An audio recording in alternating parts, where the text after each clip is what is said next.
രാജ്യത്തെ 84 കോടി വോട്ടർമാർ അടുത്ത മാസം പോളിംഗ് ബൂത്തുകളിലേക്ക് നീങ്ങുകയാണ്. അതേസമയം 30 ലക്ഷത്തിലേറെ വരുന്ന ഇന്ത്യക്കാർക്ക്, പ്രത്യേകിച്ച് ഗൾഫ് നാടുകളിലുള്ള ഇന്ത്യക്കാർക്ക് വോട്ട് ചെയ്യാനുള്ള യാതൊരു സംവിധാനവും ഇന്നും നിലവിലില്ല. വോട്ടർ പട്ടികയിൽ അവരുടെ പേരുണ്ട്. 1100 പേർ തീർച്ചയായിട്ടും ഇതുവരെ പോളിംഗ് ബൂത്തിൽ പോകാൻ വേണ്ടി അവർ വോട്ട് രേഖപ്പെടുത്താൻ വേണ്ടി പട്ടികയിൽ ഇടം നേടിയിട്ടുമുണ്ട്. പക്ഷേ പ്രായോഗികമായിട്ട് അവർക്ക് വോട്ട് ചെയ്യാനുള്ള ഒരു സംവിധാനം ഇന്നും നിലവിലില്ല. ഈ വിഷയമാണ് സ്വാഭാവികമായും ഈ ഇലക്ഷൻ സമയത്ത് മീഡിയ വൺ ചർച്ച ചെയ്യുന്നത്. അക്കരെ നിന്ന് ഒരു വോട്ട്. ചർച്ചയിൽ പങ്കെടുക്കുന്നത് KV സംസുദ്ദീൻ. അദ്ദേഹം പ്രവാസി വെൽഫെയർ ബന്ധു ട്രസ്റ്റിൻ്റെ ചെയർമാനാണ്. ബഷീർ ഉളിയിൽ വളരെ കാലമായി അദ്ദേഹം ഈ പ്രവാസി വോട്ടിന് വേണ്ടി നിരന്തരമായി ശബ്ദിച്ചുകൊണ്ടിരിക്കുന്നു. ഹസീന പ്രത്യേകിച്ച് IT സാങ്കേതിക രംഗത്ത് ഏറ്റവും പ്രാഗൽഭ്യം തെളിയിച്ച ഒരു വനിതയാണ്. അതോടൊപ്പം തന്നെ നിയമ വിദഗ്ധനായിട്ടുള്ള അഡ്വക്കേറ്റ് അജി കുര്യക്കോസ്. പ്രവാസി വോട്ട് നിലവിൽ ഉണ്ടെങ്കിൽ പോലും അത് നമുക്ക് നൽകുന്ന നിരന്തരമായ പ്രായോഗിക തടസ്സങ്ങൾ, പ്രതിബന്ധങ്ങൾ, ഇതാണ് ഈ ചർച്ചയുടെ ഉള്ളടക്കം. ആദ്യം KV സംസുദ്ദീനിലേക്ക് തന്നെ വരുന്നു. അദ്ദേഹം ഇത് സംബന്ധിച്ച് എന്താണ് ഈ പ്രവാസികളുടെ വോട്ടും അത് നിലനിർത്തുന്ന സമസ്യകളുമെന്ന് അദ്ദേഹം നമ്മോട് സംസാരിക്കും. പ്രവാസികളുടെ വോട്ടിനെ സംബന്ധിച്ച് പറയുകയാണെങ്കിൽ ഇതിൽ ഏറ്റവും കൂടുതൽ സമ്മർദ്ദം ചെലുത്തിയ പ്രവാസ സമൂഹം മലയാളികളായിരുന്നു. അതിൻ്റെ പ്രതിഫലനം വോട്ടേഴ്സ് ലിസ്റ്റിൽ പേർ വന്നപ്പോഴും നമുക്ക് കാണുവാൻ സാധിക്കും. കഴിഞ്ഞ ആഴ്ച വരെ 11,844 പ്രവാസികൾ വോട്ടേഴ്സ് ലിസ്റ്റിൽ ഇടം നൽകിയപ്പോൾ അതിൽ 11,448 പേർ കേരളത്തിൽ നിന്നുള്ളവരായിരുന്നു എന്ന് കാണുമ്പോൾ നമുക്കതിൻ്റെ പ്രാധാന്യം മനസ്സിലാക്കുവാൻ സാധിക്കും. മറ്റുള്ള എല്ലാ സംസ്ഥാനങ്ങളിൽ നിന്നും കൂടി 400-ൽ താഴെ മാത്രമാണ് ആളുകൾ പേർ രേഖപ്പെടുത്തിയിട്ടുള്ളത്. അത് പഞ്ചാബിൽ നിന്ന് 138, തമിഴ്നാട്ടിൽ നിന്ന് 112, മധ്യപ്രദേശിൽ നിന്ന് 6, ബംഗാളിൽ നിന്ന് 5 എന്ന് പറയുമ്പോൾ എത്രമാത്രം തുച്ഛമാണെന്ന് നമുക്ക് മനസ്സിലാക്കാൻ സാധിക്കും. ഞാൻ ബഷീറിലേക്ക് വരാം. ബഷീർ, എന്തുകൊണ്ടാണ് 2011 നമുക്ക് വോട്ട് ചെയ്യാനുള്ള, അല്ലെങ്കിൽ പ്രവാസികൾക്ക് വോട്ട് ചെയ്യാനുള്ള അവകാശം ഔദ്യോഗികമായിട്ട് ലഭിച്ചിട്ടും ഈ ഒരു തണുത്ത പ്രതികരണത്തിന്റെ കാരണം എന്തായിരിക്കും? പ്രവാസികളുമായി ബന്ധപ്പെട്ട വിഷയം ചർച്ച ചെയ്യുമ്പോൾ നമുക്ക് പൊതുവായി കാണാൻ കഴിയുന്ന ഒരു സ്വഭാവം, ഗവൺമെൻറ്റിൻ്റെ സമീപനം എന്താണെന്ന് വെച്ചാൽ, പ്രവാസികളുടെ സാമ്പത്തികമായ പിന്തുണ ആവശ്യമായിരുന്ന ഘട്ടങ്ങളിൽ പ്രവാസികൾക്ക് അനുകൂലമായ എന്തെങ്കിലും പ്രഖ്യാപനങ്ങൾ നടത്തുക, അത് നടപ്പിലാക്കേണ്ടുന്ന സമയമാകുമ്പോൾ വളരെ കൃത്യമായി എന്തെങ്കിലും സാങ്കേതിക തടസ്സങ്ങൾ പറഞ്ഞ് മുടക്കുക എന്നൊരു രീതിയാണ് ഇതപര്യന്തം നമ്മുടെ ഗവൺമെൻറ്റുകൾ, ഏത് ഗവൺമെൻറ്റായാലും സ്വീകരിച്ചു പോന്നിട്ടുള്ളത്. അതിൻ്റെ ഏറ്റവും വലിയ ഉദാഹരണമാണ് 2011 പ്രവാസികൾക്ക് വോട്ടവകാശം നൽകാനുള്ള പ്രഖ്യാപനം ഉണ്ടായത് എന്ന് പറയുന്നു. ഇത് 2011 കൊടുക്കേണ്ട ഒരു സംഗതിയല്ല. പ്രവാസികൾ എന്ന് പറയുമ്പോൾ തന്നെ ഗവൺമെൻറ് മൊത്തത്തിലൊരു പ്രവാസികൾ എന്നൊരു പൊതുവായ ഒരു സംജ്ഞയാണ് ഉപയോഗിച്ചിരിക്കുന്നത്. പ്രവാസികൾ മൊത്തത്തിൽ ഒരൊറ്റ സാകല്യമായി കാണുന്ന ഒരു രീതി തന്നെ ശരിയല്ല. പ്രവാസികൾ തന്നെ 2 തരമുണ്ട്. പാശ്ചാത്യ നാടുകളിലെ ഇന്ത്യക്കാരും പ്രവാസികളാണ്. അവരെ യഥാർത്ഥത്തിൽ NRIകൾ എന്ന് തന്നെ പറയാൻ പറ്റില്ല. 1999 അവർക്ക് വേണ്ടി അന്നത്തെ വാജ്പേയി ഗവൺമെൻറ് ഒരു PIO, person of Indian origin act എന്ന് പറഞ്ഞുകൊണ്ട് ഒരു ആക്ട് ഈ പാശ്ചാത്യ നാടുകളിലുള്ള വിദേശികളായ ഇന്ത്യക്കാർക്ക് വേണ്ടി ഏർപ്പെടുത്തി. 2003 ഡ്യുവൽ സിറ്റിസൺഷിപ്പ്, ഇരട്ട പൗരത്വം എന്ന് പറഞ്ഞ് വാജ്പേയി സർക്കാർ വീണ്ടും ഒരു നിയമം ഉണ്ടാക്കി. അപ്പോൾ പാശ്ചാത്യ നാടുകളിലുള്ള ഇന്ത്യക്കാർക്ക് വേണ്ടി പ്രത്യേക നിയമങ്ങൾ ഉണ്ടാക്കുന്നതിൻ്റെ ഒരു കാരണം, നമ്മുടെ നാട്ടിലുള്ള ഇപ്പോഴത്തെ പ്രധാനമന്ത്രി അടക്കമുള്ള എല്ലാ പ്രഗത്ഭ രാഷ്ട്രീയ നേതാക്കളുടെയും ഭരണകർത്താക്കളുടെയും മക്കളൊക്കെ വിദേശ പൗരന്മാരാണ്, അല്ലെങ്കിൽ ഇരട്ട പൗരത്വം സൂക്ഷിക്കുന്നവരാണ് എന്നതുകൊണ്ടാണ്. എന്നാൽ ഗൾഫിലുള്ള പ്രവാസികളെയും മറ്റു പ്രവാസികളെയും ഒറ്റ സാകല്യമായി കണ്ടുകൊണ്ടുള്ള ഒരു പ്രഖ്യാപനമാണ് ഗവൺമെൻറ് നടത്തിയത്. പാശ്ചാത്യ നാടുകളിലുള്ള പ്രവാസി ഇന്ത്യക്കാർക്ക് യഥാർത്ഥത്തിൽ വോട്ടവകാശം ആവശ്യമില്ല, അവരാവശ്യപ്പെട്ടിട്ടില്ല. ഈ ഗൾഫിലുള്ള പ്രവാസി ഇന്ത്യക്കാരെ കാണേണ്ടത് നമ്മുടെ നാട്ടിൽ അന്യ സംസ്ഥാനങ്ങളിൽ പോയി ജോലി ചെയ്യുന്ന മലയാളികളെ പോലെ, അല്ലെങ്കിൽ കേരളത്തിൽ വന്ന് ജോലി ചെയ്യുന്ന അന്യ സംസ്ഥാനക്കാരെ പോലെ കാണേണ്ടുന്ന ഒരു വിഭാഗമാണ് ഈ ഗൾഫിലുള്ള പ്രവാസികൾ. ഇവർക്ക് ഓൺലൈൻ വോട്ടിംഗ്. ഇത് തന്നെയാണ് പ്രശ്നം. അഡ്വക്കേറ്റ് അജി കുര്യക്കോസ്, നമ്മുടെ നിയമ സംവിധാനം, നമ്മുടെ ഭരണ സംവിധാനം എന്തുകൊണ്ട് തങ്ങളുടെ സ്വന്തം പൗരന്മാർ അവർ ജോലി തേടി വിദേശത്ത് പോകുന്നു, ആ രാജ്യത്തിന് ആവശ്യമായ സാമ്പത്തിക നട്ടെല്ലായിട്ട് അവർ വർത്തിക്കുന്നു, എന്നിട്ടും എന്തുകൊണ്ടാണ് ഈ അർത്ഥത്തിലുള്ള ഒരു വിവേചനം പ്രവാസികൾ നേരിടേണ്ടി വരുന്നത്? 1950 പീപ്പിൾസ് റെപ്രസെൻറ്റേഷൻ ആക്ട്, ആ ആക്ടിൽ പറഞ്ഞിരിക്കുന്ന ഒരു കാര്യം, ആരൊക്കെയാണോ ഇന്ത്യയിൽ ആ സമയത്ത് വോട്ടെടുക്കുന്ന സമയത്ത് പ്രസൻ്റ് ആയിട്ടുള്ള വ്യക്തികൾ, അവർക്ക് വോട്ട് ചെയ്യാനുള്ള അവകാശം കൊടുക്കാമെന്നാണ് പറഞ്ഞിട്ടുള്ളത്. പക്ഷേ ആ സമയത്ത് പോലും അതിലൊരു വിവേചനം എന്ന് പറയുന്നത് പ്രവാസികളായ ആളുകളെ അതിൽ ഉൾപ്പെടുത്തിയിട്ടില്ല. ആരാണോ resident in India at that time എന്നാണ് പറഞ്ഞിരിക്കുന്നത്. പിന്നീട് അത് 2006 ഈ അമെൻമെൻറ്റ് കൊണ്ടുവന്നു. 2006 അമെൻമെൻറ്റിൽ സെക്ഷൻ 20A അമെൻഡ് ചെയ്ത് പറഞ്ഞിരിക്കുന്നത് എന്താണെന്ന് വെച്ച് കഴിഞ്ഞാൽ ആരാണോ ഇന്ത്യയിൽ ആ സമയത്ത് വോട്ടെടുക്കുന്ന സമയത്ത് ആരൊക്കെയാണോ പ്രസൻറ്റ് ചെയ്തിരിക്കുന്നത്, അന്ന് അവിടെ ആരൊക്കെയാണോ ഉള്ളത്, ആ വ്യക്തികൾക്ക് വോട്ട് ചെയ്യാനുള്ള അവകാശമുണ്ടെന്ന് പറഞ്ഞു. അപ്പോൾ ഈ 2 അമെൻമെൻറ്റ് കൊണ്ടുവന്നിട്ടുണ്ട്. ഈ അമെൻമെൻറ്റിൻ്റെ അടിസ്ഥാനത്തിൽ നമുക്കൊരു കാര്യം മനസ്സിലാക്കാൻ പറ്റും. പ്രവാസികളായ ആളുകൾ ആരൊക്കെയാണോ വോട്ടേഴ്സ് ലിസ്റ്റിൽ പേരുള്ളത് അവർക്ക് അവിടെ വോട്ട് ചെയ്യാം. പക്ഷേ അവിടെ വരുന്ന ചോദ്യം പ്രവാസികൾ വോട്ട് ചെയ്യുന്നതിന് വേണ്ടി മാത്രമായി അവിടെ ഇന്ത്യയിലേക്ക് എത്തണം എന്നുള്ളതാണ് പ്രശ്നം. അങ്ങനെ പേഴ്സണലി പ്രസൻ്റ് ആയിട്ടുള്ള ആളുകൾക്ക് മാത്രമേ വോട്ട് ചെയ്യാൻ പറ്റുള്ളൂ എന്നുള്ളതാണ് വിഷയം. അപ്പോൾ ഇവിടെ നമുക്ക് പിന്നീട് മറ്റൊരു ഭേദഗതി കൊണ്ടുവരണമെങ്കിൽ ആരൊക്കെയാണോ വോട്ടേഴ്സ് ലിസ്റ്റിൽ പേരുള്ളത്, ആരൊക്കെയാണോ ഇന്ത്യൻ പൗരൻ, അവർക്ക് എല്ലാവർക്കും വോട്ട് ചെയ്യാനുള്ള അവകാശം കൊണ്ടുവരണം എന്നുള്ളതാണ് മറ്റൊരു ആവശ്യം വന്നിട്ടുള്ളത്. പക്ഷേ അതിന് സാങ്കേതികമായ ഒത്തിരി തടസ്സങ്ങളുണ്ട്. ഇപ്പോൾ ഇൻ്റർനെറ്റ് വോട്ടിംഗ് ആണ് ഇപ്പോൾ അത്തരത്തിലുള്ളൊരു ആവശ്യമാണ് ഇപ്പോൾ കൊണ്ടുവന്നിട്ടുള്ളത്.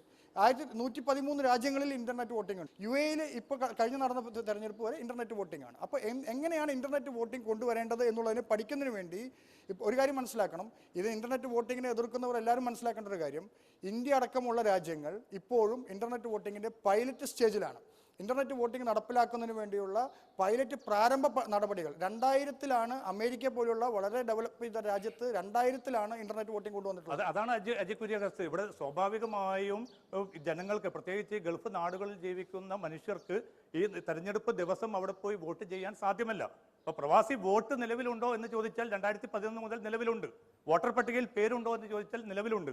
പക്ഷേ വോട്ട് ചെയ്യാനുള്ള പ്രായോഗികമായ തടസ്സം. പക്ഷേ ഇതേക്കുറിച്ച് ചോദിച്ചപ്പോൾ മന്ത്രി വയലാർ രവി പോലും പറഞ്ഞത് ഇത് കള്ളവോട്ടിനുള്ള ഒരു സംവിധാനമാണ് ഇന്റർനെറ്റ് വോട്ടിംഗ് എന്നാണ്. എന്താണ് ഈ IT പ്രത്യേകിച്ച് സാങ്കേതിക രംഗത്ത് പ്രവർത്തിക്കുന്ന അസീനക്ക് ഇതേക്കുറിച്ച് പ്രതികരിക്കാനുള്ളത്? ഇന്ത്യൻ പൗരന്റെ ഐഡന്റിറ്റി എന്ന് പറയുന്നത്, അല്ലെങ്കിൽ ഒരു പ്രവാസിയുടെ ഐഡന്റിറ്റി എന്ന് പറയുന്നത് പാസ്പോർട്ട്.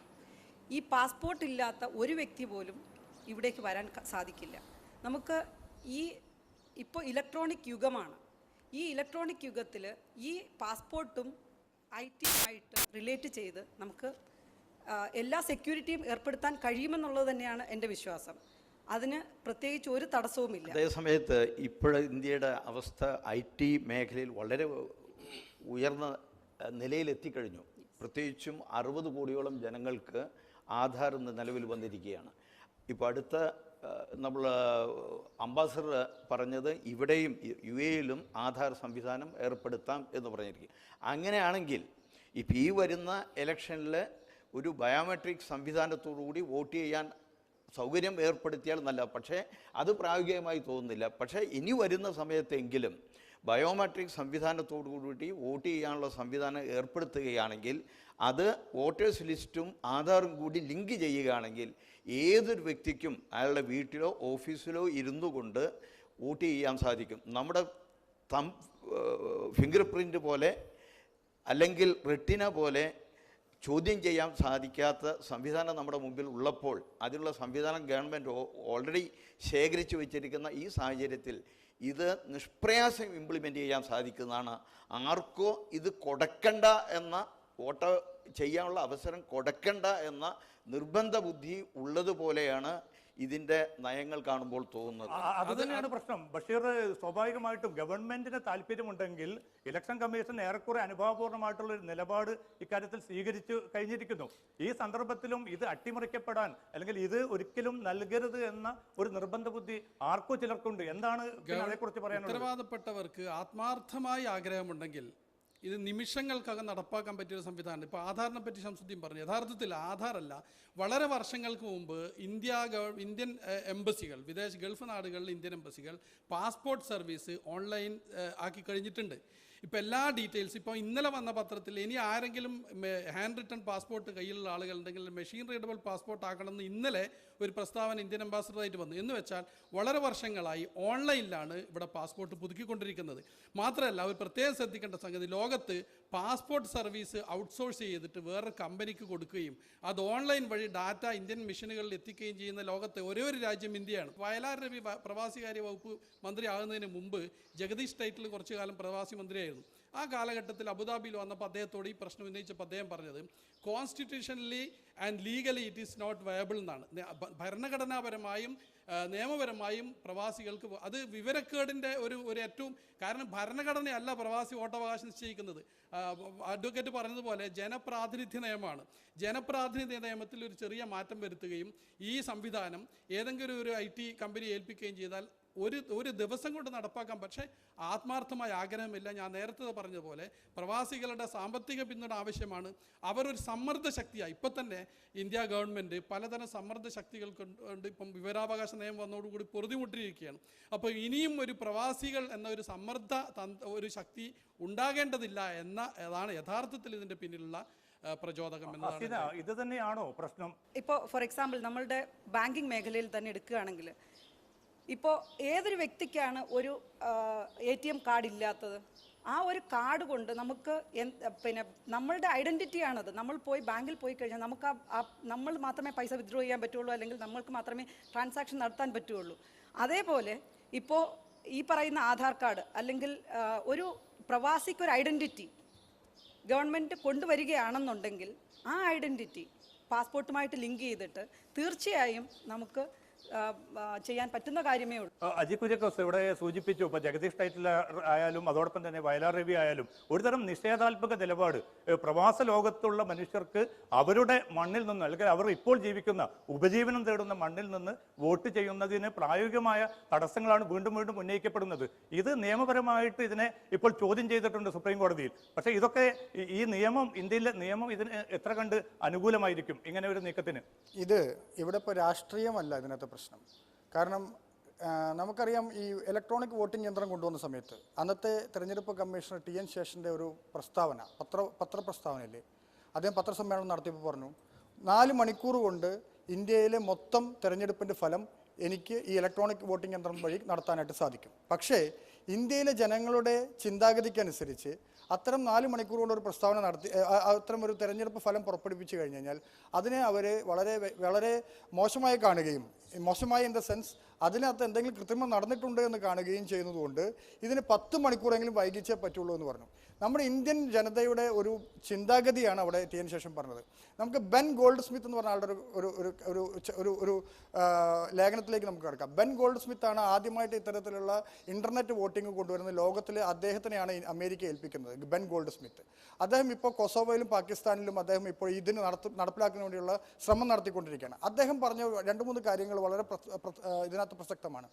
ഒന്ന്, ഇപ്പം അദ്ദേഹത്തിൻ്റെ ഈ ഇൻ്റർനെറ്റ് വോട്ടിങ്ങിനെ സംബന്ധിച്ച് അദ്ദേഹത്തിൻ്റെ 113 രാജ്യങ്ങൾ അത് ഉപയോഗിക്കുന്നുണ്ട്. ചില രാജ്യങ്ങളിൽ 7 രാജ്യങ്ങളിൽ ഇപ്പം സംവരണം നടത്തി കൊടുത്തിട്ടുണ്ട്. അതായത് 7 രാജ്യങ്ങൾ പ്രവാസികൾക്ക് 2 സീറ്റ് വീതം സംവരണം ചെയ്തിരിക്കുകയാണ്. ഇവിടെ നമ്മൾ ആവശ്യപ്പെടുന്നത് പ്രവാസി വോട്ടിനേക്കാൾ ഉപരിയായിട്ട് പ്രവാസി സംവരണം വേണം എന്നുള്ളതാണ് ഞാൻ പറയുന്നത്. സ്വാഭാവികമായിട്ടും ഇവിടെ പ്രേക്ഷകരായിട്ട് എത്തിയ ആളുകൾക്കും അവർക്ക് അവരുടെ പ്രതികരണങ്ങൾ പങ്കുവെക്കേണ്ടതുണ്ട്. അവരിലേക്ക് കഴിഞ്ഞ 2 മാസം മുമ്പ് ഒരു ഇലക്ഷൻ ഈ ഗൾഫ് രാജ്യത്ത് നടന്നു. ഈജിപ്ത് എന്ന ഒരു സാങ്കേതികവിദ്യ പോലും ഇല്ലാത്തൊരു രാജ്യത്തിൻ്റെ ഇലക്ഷൻ. അതെങ്ങനെ നടന്നു എന്ന് ചോദിച്ചാൽ അതിന് ആ സർക്കാരിന് ഒരു ആർജവം ഉണ്ടായിരുന്നത് നടപ്പാക്കാൻ. നമ്മുടെ രാജ്യത്ത് ഇപ്പോൾ ഗൾഫുകാർ തന്നെ നമ്മുടെ ഈ ഭൂമിയിലുള്ള ഈ ദുബായിലുള്ള ആളുകൾ വിചാരിച്ചാൽ സമ്മർദ്ദ ശക്തിയായിട്ട് നിൽക്കാൻ കഴിയും. പക്ഷേ അതിന് നിൽക്കാൻ ഈ ഗൾഫിലെ, കാരണം എന്താ, ഇവിടുത്തെ ഒരു വലിയ പണക്കാരന് ഒരു മന്ത്രി വരുമ്പോൾ അവരെ സ്വീകരിച്ചുകൂടെ അവരെ കാര്യങ്ങൾ നേടാമെന്നല്ലാതെ ഗൾഫുകാരൻ്റെ, നിങ്ങൾ സോനാപൂർ എന്നൊരു സ്ഥലത്തേക്ക് പോവാ, ഞാൻ കാണിച്ചു തരാം, ഒരുപാട് മലയാളികളോട് കിടന്ന് കഷ്ടപ്പെടുന്നത്. ആ ഒരു പ്രദേശത്തേക്ക് വരാനോ ഒന്നുമില്ല. ഇനി ഈ കഴിഞ്ഞ UDF സർക്കാർ ബഡ്ജറ്റ് അവതരിച്ചപ്പോൾ ഇന്നലെ വന്ന അന്യസംസ്ഥാന തൊഴിലാളികൾക്ക് 35 കോടി വകയിരുത്തിയപ്പോൾ ഗൾഫുകാർക്ക് വെറും 20 കോടിയാണ് വകയിരുത്തി. നാം മനസ്സിലാക്കേണ്ടത് ഇന്ത്യ എന്ന് പറയുന്ന വലിയൊരു രാജ്യമാണ്. അതിൽ നിന്ന് തന്നെ ആമുഖമായി തന്നെ MC നാസർ തന്നെ പറയുകയുണ്ടായി, 1 കോടി ജനതയിലേറെ പ്രവാസികളാണ് എന്ന്. 1 കോടിയല്ല, അതിലും കൂടുതലുണ്ടെന്നാണ് ഇത് തന്നെ ഗവൺമെൻറ്റിൻ്റെ കണക്ക് പ്രകാരമാണ് അദ്ദേഹം പറയുന്നതാണ് മനസ്സിലാക്കുന്നത്. അതോടൊപ്പം തന്നെ KV ഷംസുദ്ദീനും ബഷീറും IT മേഖലയിലെ അസീനയും എല്ലാം തന്നെ മുൻധാരണയോട് വെച്ച് തന്നെ കൊണ്ടാണ് സംസാരിക്കുന്നത് വോട്ടവകാശത്തെക്കുറിച്ച്. ഇത് നിങ്ങളിൽ നിന്നുണ്ടാവുന്ന, നിങ്ങൾ ഇതിനെക്കുറിച്ച് സൊല്യൂഷൻ കണ്ടെത്തണം. ഇത്രയും വിശാലമായ രാജ്യത്ത് നിന്ന് വരുന്നവർക്ക് എങ്ങനെ വോട്ടവകാശം നടപ്പാക്കാൻ സാധിക്കും എന്നുള്ളത് കൂടി നാം ആലോചിക്കേണ്ടതുണ്ട്. അടക്കി ആക്ഷേപിക്കുന്ന ഒരവസ്ഥാവിശേഷമാണ് ഇവിടെ എനിക്ക് തോന്നുന്നത്. പ്രായോഗികമായിട്ട് ഇത് നടപ്പാകാൻ ബുദ്ധിമുട്ടുണ്ട്. പ്രത്യേകിച്ച് ലക്ഷക്കണക്കിന് വരുന്ന പ്രവാസി സമൂഹം, അതോടൊപ്പം തന്നെ സംവിധാനങ്ങളുടെ കുറവ്, സുരക്ഷാ ക്രമീകരണം, ഇതൊക്കെ പ്രശ്നമായിട്ട് മാറും. ഇതാണ് ഉന്നയിക്കപ്പെടുന്ന ഒരു മറുവാദം. ഇല്ല, അത് എംബസിയിൽ പോയി ഈ 500 ചില്ലാനം കോൺസ്റ്റിറ്റ്യുവൻസിയുടെ ബൂത്ത് വെച്ച് വോട്ട് ചെയ്യുന്ന ഒരു സംവിധാനം, ഒരു പഴഞ്ചൻ മോഡൽ ഒരു സംവിധാനം നമ്മൾ ഏർപ്പെടുത്തിയാൽ സുരക്ഷിത പ്രശ്നങ്ങളെല്ലാം ഉണ്ടാവും, നടപ്പാക്കൽ എളുപ്പമല്ല. അതേ സമയത്ത് ഓൺലൈൻ സംവിധാനം, പ്രത്യേകിച്ചും ബയോമെട്രിക് സംവിധാനം ഓൾറെഡി ഉള്ളതുകൊണ്ട് നിഷ്പ്രയാസം നടത്താവുന്ന കാര്യമാണ്. അവിടെ മറ്റുള്ള ഒരു പ്രശ്നങ്ങളുമില്ല. ഇത് ആരെയും ആക്ഷേപിക്കുകയല്ല നമ്മൾ ചെയ്യുന്നത്. രാജഭരണത്തിൻ്റെ വെള്ളം കടക്കാത്ത അറകളുള്ള സൗദി അറേബ്യയിൽ 2003 8 ലക്ഷത്തിലധികം ഫിലിപ്പീൻസുകാർ വോട്ട് ചെയ്തു. അവരത് പറയുന്നത് ഐക്യരാഷ്ട്രസഭയുടെ തന്നെ ഒരു ചട്ടമുണ്ടെന്നാണ്. സ്വന്തം പാസ്പോർട്ട് കയ്യിലുള്ളിടത്തോളം കാലം, പൗരത്വം വിച്ഛേദിക്കാത്തിടത്തോളം കാലം ലോകത്ത് ഏത് രാജ്യത്തെ പൗരനും വിദേശത്ത് ജോലി ആവശ്യാർത്ഥം പോവുകയാണെങ്കിൽ UN convention of civil and political rights article 25 അനുസരിച്ചാണ് ഫിലിപ്പൈൻ അനുവദിച്ചിരിക്കുന്നത്. ഇത് ഞാൻ നമ്മൾ എല്ലാം ഒരു നിഷേധാത്മക രൂപത്തിൽ കാണുന്നു എന്നതല്ല ഇതിൻ്റെ അർത്ഥം. യഥാർത്ഥത്തിൽ പ്രവാസി വോട്ടവകാശം 2011 പാസ്സാക്കിയെന്ന് പറയുന്നു. പക്ഷേ ഈ പ്രവാസി വോട്ട് എന്നത് ആദ്യം പ്രഖ്യാപിച്ചത് കേരള ഗവൺമെൻറ്റാണ്. അന്ന് AK ആൻ്റണി മന്ത്രിസഭയിൽ ഉമ്മൻചാണ്ടി ആയിരുന്നു അന്ന് ഐക്യ ജനാധിപത്യ മുന്നണി കൺവീനർ. അദ്ദേഹമാണ് ഗൾഫിലുള്ള പ്രവാസികൾക്ക് അതാത് സ്ഥലങ്ങളിൽ വോട്ട് ചെയ്യാനുള്ള സംവിധാനം ഏർപ്പെടുത്തുമെന്ന് പറഞ്ഞ് ഇന്ത്യ ഗവൺമെൻറ് പ്രഖ്യാപിക്കുന്നതിന് മുമ്പ് പ്രവാസി വകുപ്പ് എന്നൊരു വകുപ്പും ഒരു പ്രവാസി മന്ത്രി ഏർപ്പെടുത്തിയ കേരള ഗവൺമെൻറ്റാണ്. അതിൻ്റെ ശേഷം അദ്ദേഹം മുഖ്യമന്ത്രിയായപ്പോൾ പ്രവാസി വകുപ്പ് തന്നെ മാറ്റി അത് നോർക്ക റൂട്ട്സ് ആക്കി. അത്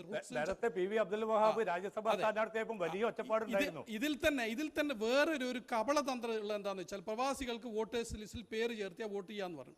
പക്ഷെ അതിൽ തന്നെ ആരും കാണാത്ത ഒരു ഹിഡൻ അജണ്ട എന്ന് പറയുന്നത് 6 മാസത്തിലധികം അങ്ങനെ ഒരു കണ്ടീഷൻ വെക്കാൻ സാധ്യത. 6 മാസത്തിലധികം വിദേശത്താണെങ്കിൽ പ്രവാസി വോട്ടേഴ്സ് ലിസ്റ്റിന് പേര് അപ്രത്യക്ഷമാവും. ഈ ഒരു സാധ്യതയെ അട്ടിമറിക്കാനുള്ള നീക്കം തന്നെയാണോ ഇതും? അല്ലല്ല, അത് അന്നത്തെ 2006 അന്ന് വീരപ്പൻ മൊയ്ലി ആയിരുന്നു നിയമവകുപ്പ് മന്ത്രി. 2006 വീരപ്പൻ മൊയ്ലി കൊണ്ടുവന്ന അമെൻമെന്റ്, പീപ്പിൾസ് റെപ്രസെന്റേഷൻ ആക്ട് 1950 കൊണ്ടുവന്ന അമെൻമെന്റ് സെക്ഷൻ 20A വളരെ വ്യക്തമായിട്ട് പറയുന്നുണ്ട്. മുൻപുണ്ടായിരുന്നത് 6 മാസത്തിൽ കാലം ഒരു വ്യക്തി ഈ രാജ്യത്തുനിന്ന് മാറി നിൽക്കുകയാണെങ്കിൽ ആ വ്യക്തിക്ക് വോട്ടവകാശം നിഷേധിക്കപ്പെടുമെന്നുള്ളതായിരുന്നു.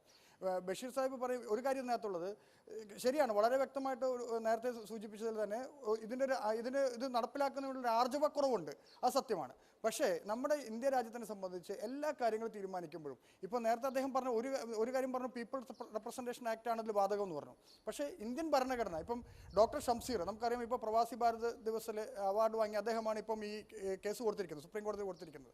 ഡോക്ടർ ഷംസീറിൻ്റെ സുപ്രീം കോടതിയിൽ കൊടുത്ത പെറ്റീഷനിൽ തന്നെ പറയുന്നത് violation of article 19 as well as violation of article 20 എന്ന് പറഞ്ഞിരിക്കുന്നത്. 21 ആർട്ടിക്കിൾ 19 21 പറയുന്നത് freedom to speech and expression, അതിനെക്കുറിച്ചാണ് പറയുന്നത്. അപ്പോൾ ഇവിടെ കോൺസ്റ്റിറ്റ്യൂഷണൽ അമെൻമെൻറ്റ് നടത്താതെ ഇത്തരത്തിലുള്ളൊരു കാര്യം നടപ്പിലാക്കാൻ സാധിക്കില്ല. അതിലും വളരെ ശ്രദ്ധിക്കേണ്ട ഒരു കാര്യം, 2006 കൊണ്ടുവന്ന ഈ അമെൻമെൻറ്റ് നടപ്പിലാവുന്നത് 2011 അപ്പം ഇവിടെ ഒരു സാങ്കേതിക വിദ്യ നടപ്പിലാക്കിയെടുത്ത് സാങ്കേതിക വിദ്യ പ്രകാരം വോട്ടിംഗ് നടത്തണമെന്ന് പറഞ്ഞാൽ ഇന്ത്യ ഗവൺമെന്റിനെ സംബന്ധിച്ച് വളരെ പെടാപാട് പിടിക്കുന്ന ഒരു വിഷയമാണ്. അത് പെട്ടെന്നൊരു സുപ്രഭാതത്തിൽ നടപ്പിലാക്കാൻ പറ്റില്ല. ഇതാണ് അജയ് കുര്യാക്കോസ് ഉന്നയിക്കുന്നത്. ഇത് പെട്ടെന്ന് നടപ്പാക്കാൻ സാധ്യമല്ല. ഇനി നടപ്പാക്കിയാൽ തന്നെ എൻ്റെ ഒരു ചോദ്യം, പ്രവാസ ലോകത്ത് എത്ര പേർ ഇതിന് താല്പര്യമെടുക്കുന്നതാണ്? ഞാൻ ഒരു കാര്യത്തിൽ ഞാൻ എഗ്രി ചെയ്യുന്നു, ഇത് പെട്ടെന്ന് നടപ്പാക്കാൻ കഴിയുന്നൊരു കാര്യമല്ല.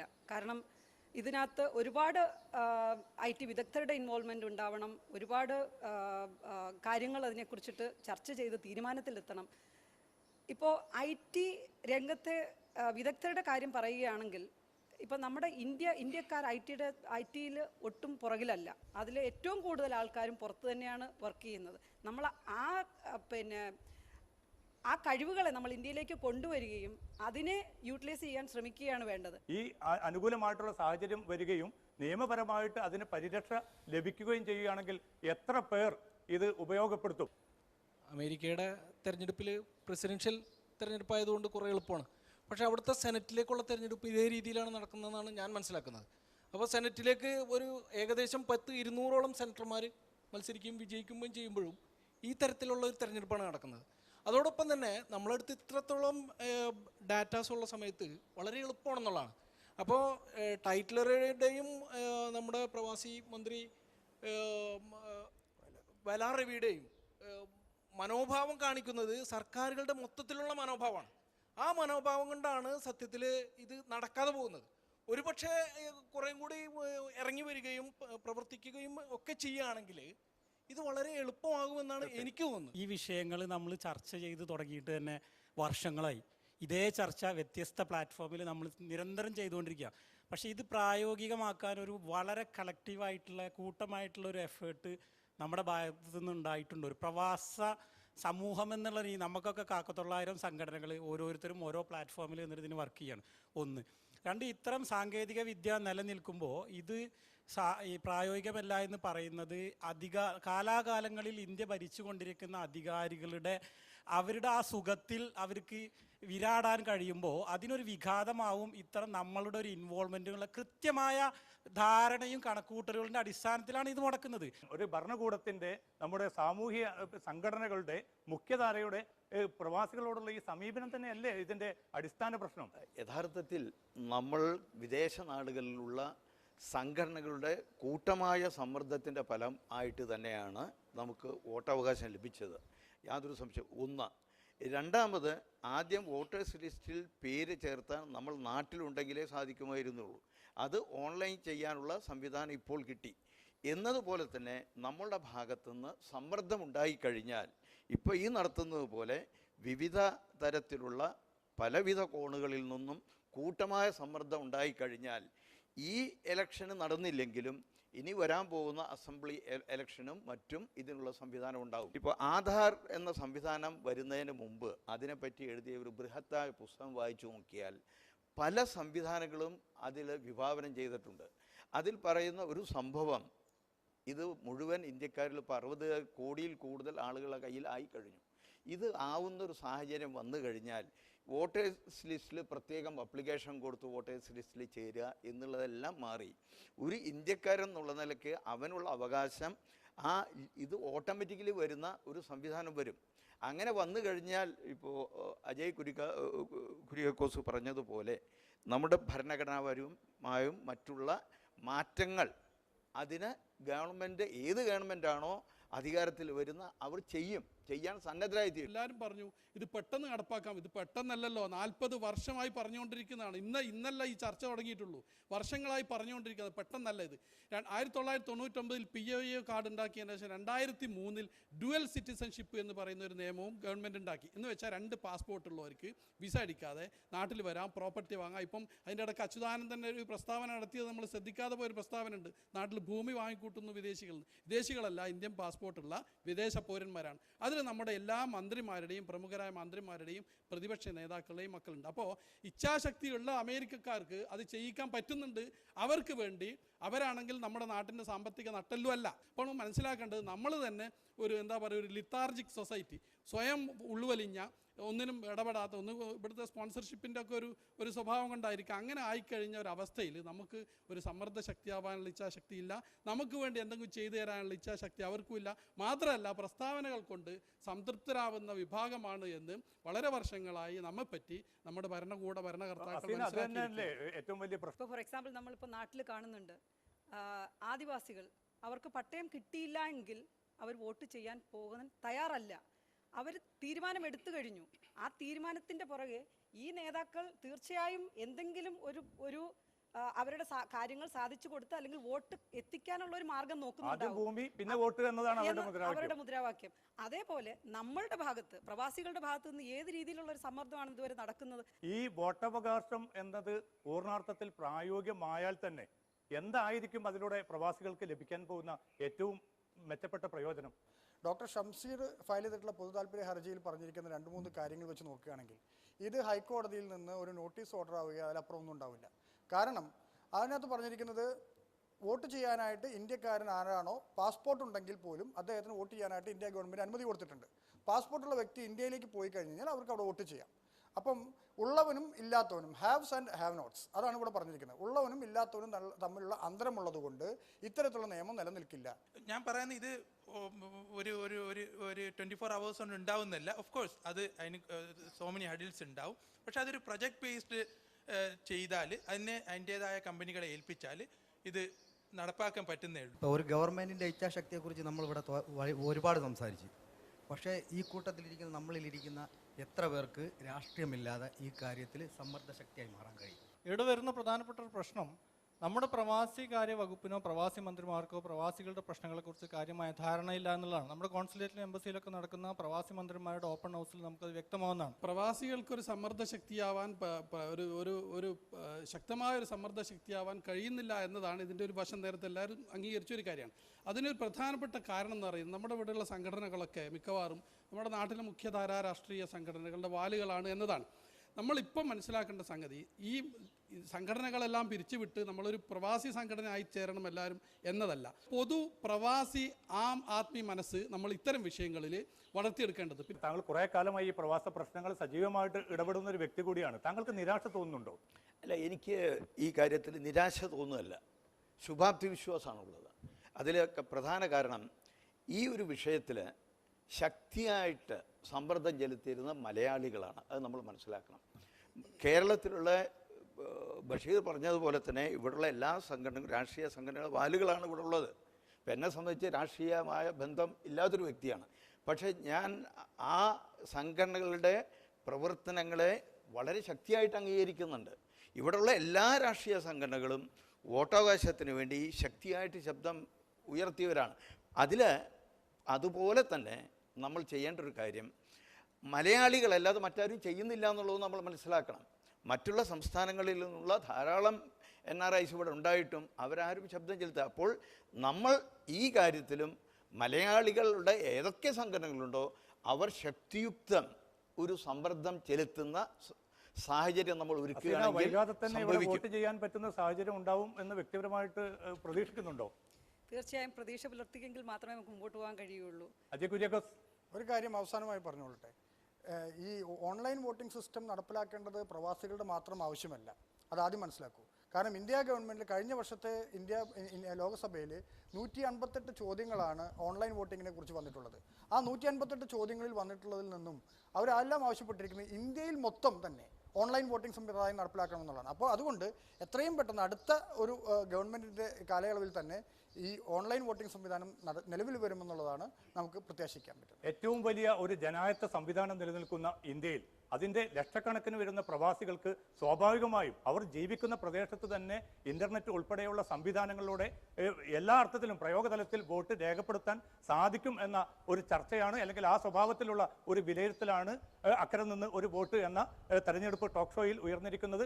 ആ ഒരു പ്രതീക്ഷ ഇത് ഭരണരംഗത്തുള്ളവരും അതോടൊപ്പം തന്നെ സാമൂഹിക മേഖലയിൽ പ്രവർത്തിക്കുന്നവരും രാഷ്ട്രീയ പാർട്ടികളും ഈ ഒരു വികാരം ഉൾക്കൊള്ളണം എന്ന പ്രതീക്ഷയോടുകൂടി ഈ ഷോ ഇവിടെ അവസാനിക്കുന്നു. എല്ലാവർക്കും അഭിവാദ്യങ്ങൾ.